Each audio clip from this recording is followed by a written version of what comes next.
Les artistes du foot ne travaillent pas sans filet, c'est bien connu. Et maintenant qu'on les a placés, la compétition peut commencer en Division 2. Dans l'objectif, quelques visages connus et quelques autres qui vont tout faire pour l'être. De Molenbeek à Serein, en passant par Wavre, les espérances se ressemblent, la confiance est identique, le moral est au beau fixe. Vous savez comment ça va en général dans toutes les équipes, les dirigeants, ils pensent, ils n'osent pas dire, mais ils pensent jouer un titre. Hein? Mais je crois que le premier entretien que j'ai eu avec les directions ici à Wavre, surtout avec M. Luc Demeris, nous sommes tombés d'accord et essayer dans le 7 premier. Et éventuellement, bien sûr, si le bon Dieu nous aide, jouer un tranche. Mais ça, vous savez, il faut garder le pied sur le terre. Ça, je ne crois pas personnellement. Travailler pendant un an, alors éventuellement, deuxième année, qui sait. Qui est le favori de la Division 2? C'est pour moi le premier favori que j'ai vu 2-3 fois jouer cette équipe, c'est Serein, qu'ils ont joué l'année passée le tour final. Je considère que cette équipe, ils vont faire très très bon championnat cette année. En tout cas, au départ du championnat, c'est ce que je cherche. Qualification tour final, parce que l'aventure de l'année dernière, c'est une aventure merveilleuse, même si nous avons fini deuxième, malheureusement au tour final, et deuxième, malheureusement au championnat.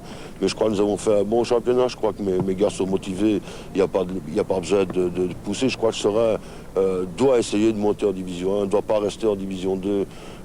On fera tout pour essayer de remonter, bien entendu. Oui.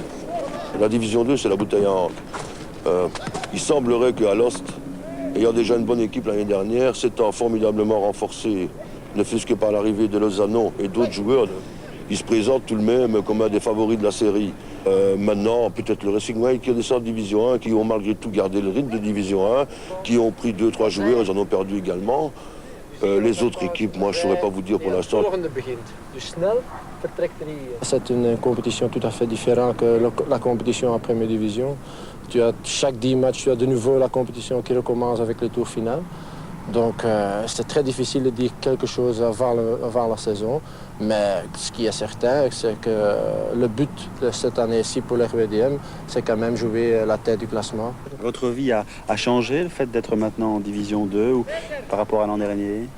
Non, disons qu'on s'entraîne exactement de la même façon. Disons qu'on va peut-être avoir l'occasion de gagner un peu plus de matchs. Donc au niveau financier, je ne pense pas qu'on perd beaucoup d'argent. Disons que l'après-football commence à compter de plus en plus, quoi.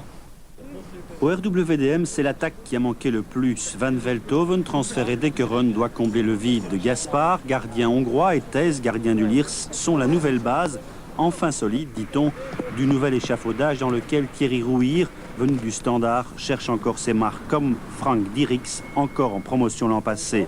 Marque qu'a déjà trouvé Pascal Jacob, l'ex-gantois. Avec les transferts qu'on a fait, tout le monde a de nouveau l'ambition de faire une bonne saison la saison prochaine.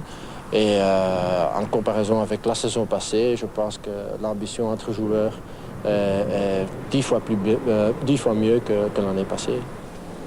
Serein a dû faire face au départ de 5 titulaires et Robert Xhar, troisième saison, s'est vu dans l'obligation de reconstruire son axe défensif en rappelant de Gand l'ex-standardman Patrick Ossems. Dans les buts, Franz, de la Gantoise, lui aussi remplacera Halle. Je crois que dans une deuxième division qui est quand même avant tout à dominance physique, tous les joueurs, quasi l'équipe sont plutôt eux à dominance technique. Et je crois que c'est par là qu'on doit s'imposer. C'est à double tranchant parce que si on ne parvient pas à s'imposer, on ne sait pas être à 100% dans tous les matchs. Si on ne parvient pas à s'imposer techniquement, on risque d'avoir quelques problèmes physiques. Mais bon, l'année passée, on a quand même prouvé qu'en jouant techniquement, on était quand même au-dessus du lot quand on le voulait. Et c'est ce qu'il faut essayer de faire absolument ici en deuxième division. Pour être plus compétitif encore, Xhar cherche un troisième attaquant en grand format, alors Serein aura tous les atouts en main.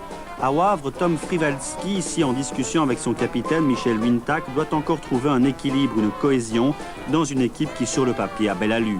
Écoutez, j'ai désiré 6 joueurs que j'étais voir avec M. Demeris.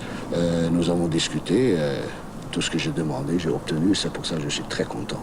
Donc tous les joueurs que j'ai choisis, ils sont sur ma main. Je crois que l'état d'esprit a beaucoup changé par le fait que maintenant on se trouve dans une équipe à tendance très francophone, c'est-à-dire que l'année passée, peut-être qu'involontairement, il y avait des clans, bon, il y avait quelques étrangers, quelques flamands. Cette année-ci, ce n'est plus le cas. On est un groupe très solidaire et je crois que si on continue à travailler tel qu'on le fait pour le moment, on peut obtenir de bons résultats cette année. Les bons résultats, c'est ce que tous les supporters, dans leur touchante inobjectivité, attendent. Mais la saison, comme à chaque fois, sera faite de joie et de déception. Alors... On dit toujours bonne merde, donc si vous me dites ça, je suis content. Bonne merde, alors. Merci bien.